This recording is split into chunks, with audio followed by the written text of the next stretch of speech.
खेडगावात आमदार मंगेश चव्हाण यांच्या हस्ते एकलव्य पुतळ्याचं अनावरण, शहीद जवान अमोल साळुंखे स्मारकाला आमदारांची मानवंदना, 2,500 लोकांना अन्नदान।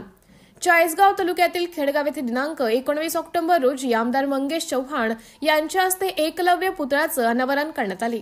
या कार्यक्रमाला चाळीसगाव भाजप तालुका उपाध्यक्ष श्री महेश शालिकराव साळुंखे तसेच स्थानिक पदाधिकारी, ग्रामस्थ आणि कार्यकर्त्यांची मोठ्या संख्येने उपस्थिती होती। खेडगावात आमदारांचे भव्य स्वागत करण्यात आले। त्यानंतर गावातून भव्य रॅली काढण्यात आली आणि त्यानंतर एकलव्य पुतळ्याचे अनावरण करण्यात आले। या प्रसंगी आमदारांनी शहीद जवान अमोल साळुंखे यांच्या स्मारकाला भेट देत त्यांना मानवंदना अर्पण केली। देशासाठी प्राणार्पण केलेल्या अमोल साळुंखे यांच्या स्मृतींना वंदना करत आमदारांनी त्यांच्या कुटुंबियांप्रती आदर व्यक्त केला।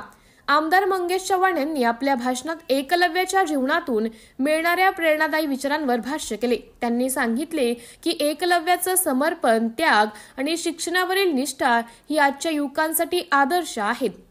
समाज आणि गावाच्या सर्वांगीण विकासासाठी सर्वांनी एकत्र येणे गरजेचे आहे। या कार्यक्रमानिमित्त श्री महेश शालिकराव साळुंखे यांच्या पुढाकाराने 2,500 ते 3,000 लोकांना अन्नदान करण्यात आले। कार्यक्रमाचं आयोजन अत्यंत शिस्तबद्ध आणि उत्साहपूर्ण वातावरणात पार पडले।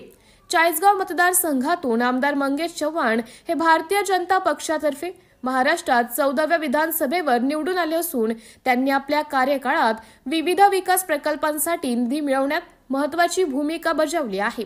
खेडगावातील एकलव्य पुतळा अनावरण सोहळा आणि शहीद स्मारकाला दिलेली आमदारांची भेट ही घटना सध्या चाळीसगाव तालुक्यातील राजकीय तसेच सामाजिक वर्तुळात चर्चेचा विषय ठरली आहे।